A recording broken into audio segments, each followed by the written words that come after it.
Welcome back to Reading with Jasmine. Today we are going to be reading Chapter 13 of Kira's book Down Under. Chapter 13 Lost. The darkness was a kind of dark I had never experienced before.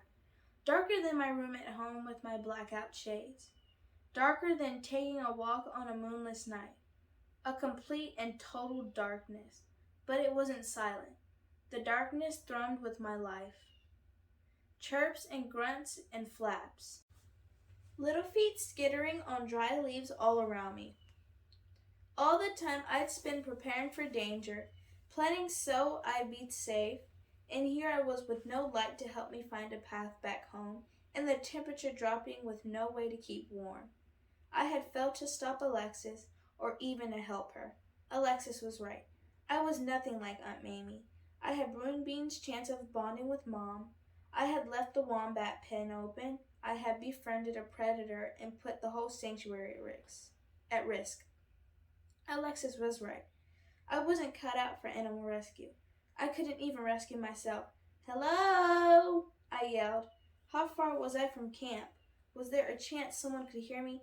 "Help!" I tried again, my voice fading into the tall trees as a feeling of dread settled in my chest. I felt something crawling on my bare arm. I flapped it off and heard it scurry away. My entire body broke out in goosebumps, feeling like there were things crawling on me. I began frantically brushing off my arms and shoulders and face and neck, barely holding back a total freak out. I can't stay here. I can't stay here, I thought to myself, not without a light or bug spray or even a sweatshirt. I had no choice but to look for the trail. If I could just find the termite mounds, maybe I could find my way back. I took 3 steps and my foot landed on something soft. I lost my balance, pitching forward, trying not to fall on whatever creature I had just stepped on. I heard a loud hiss as the creature fled, leaving me alone once again, my heart beating out of my chest. I stood up, manically brushing myself off, wondering how many spiders and beetles and snakes were in the leaves. Afraid to stand still and afraid to walk anywhere, I danced in place, frantically fighting down panic. After what felt like an hour, I saw a flash of light between the trees. "Alex?" I shrieked. "Alex, is that you?" I froze, whispering, "Please, please, please, please." My eyes closed, or maybe opened. It was too dark to tell. And then I saw the light again and screamed louder, "Hello? Alex? Please be there." I heard a faint response, "Kira." And then louder, "Kira, is that you?" "I'm here," I yelled back, nearly sobbing with relief. "I'm right here. Follow my voice." "Where?" She sounded scared. "I can't find you." And then all of a sudden, there was movement in a nearby bush, and I braced myself for whatever might jump out.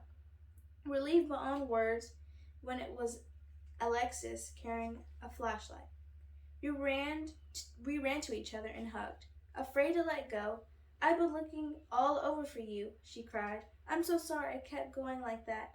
I was calling your name and—" "What was I thinking?" Alexis said, both of us talking at the same time. "And now we're out here." "It's okay," I said. "We just need to stick together." "Are you freezing?" she asked, noticing I didn't have a sweatshirt. "Not yet.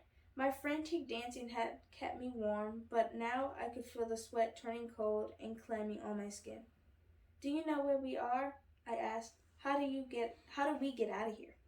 "I'm not sure. I must have taken a wrong turn." She shined her light around. We saw nothing, but we heard rustling and skittering everywhere. Creatures were all around us, and it was clear we were the intruders in this scenario. "Maybe they're looking for us by now," I said. "We could send a signal. Do you know how to start a fire?" "No fires," Alexis said. "Way too much dry litter here. We'd start a bushfire." "Right," I said. "Okay, bad idea. I seem to be full of them." Alexis sat down on a rock, which was very brave considering the number of creepy crawlies that probably called the rock home.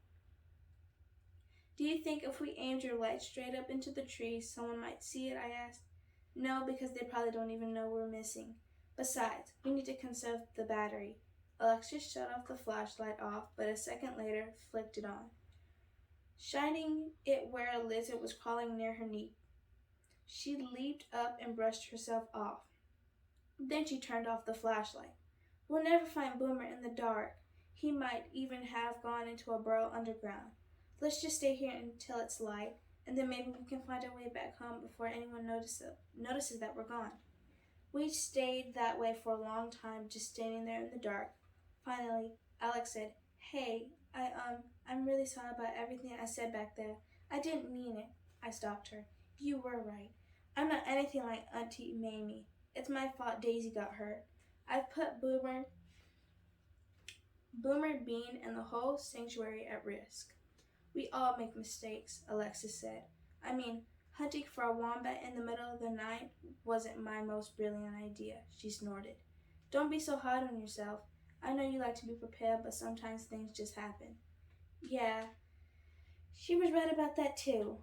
I don't know, safe when I research and plan ahead, as if I can prevent something bad from happening. But I guess it doesn't always work. "Well, you know what Aunt Mamie says, right?" I looked at her. "You can't let fear of the worst keep you from living your best." "That's right." "Yeah," I sighed. "She probably thinks I need to go with the flow too." "I'm sorry for saying you were too controlling," said Alexis. "It was mean of me to say, and mean of your best friend too." She hopped a bit to stay warm, and then asked, "Do you think you'll ever be friends with her again?" "We don't like the same things anymore." I said, "She's all the way into soccer, and I just want to hang out with the kittens at the shelter. She doesn't even like cats." "Well, that makes two of us," Alexis said with a chuckle. Then she added, "Maybe you're just growing apart. You could still be friends, just maybe not in the same way." "Maybe," I agreed. "Still, it feels like giving up on a friendship, and I don't like giving up on things." "Is it giving up," Alexis asked, "or letting go?" I thought about that. Letting go of a rescue animal when it was meant giving it a new chance at life in the wild. You had to know when it was time to let go, so you weren't holding it back. Maybe it was time for my friendship with Lila. "You know, Alex, you're pretty smart," I bonked her with my shoulder.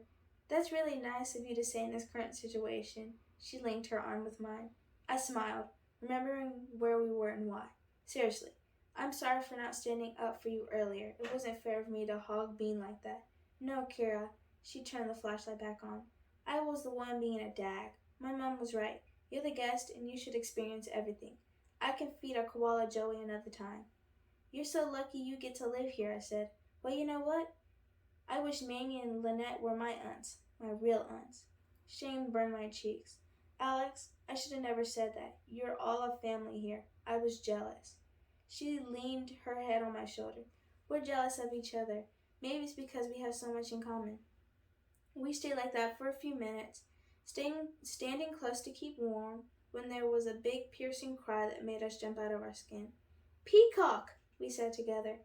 "Hey, what's the dag anyway?" I asked, when my heart stopped racing. "Officially, poos stuck in the wool of a sheep," she giggled. "Definitely my favorite insult."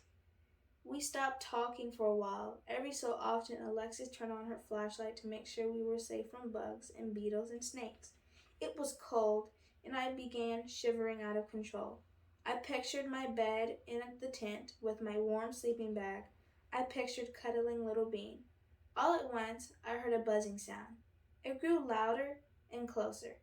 I grabbed Alexis's arm. Killer bees, mosquitoes on a mission, vampire bats, anything that could happen out here. Suddenly, there was a bright spotlight moving through the trees. We looked up and saw Mr. Curry's drone flying slowly over us. We waved at the blinking camera, immensely relieved to be found, but also realizing we were totally busted. This concludes Chapter 13. Kira is relieved that Alexis has found her, and they had a little time to talk, and they made up. Later, Alexis' father, Drone, finds them in the bush, and they're busted.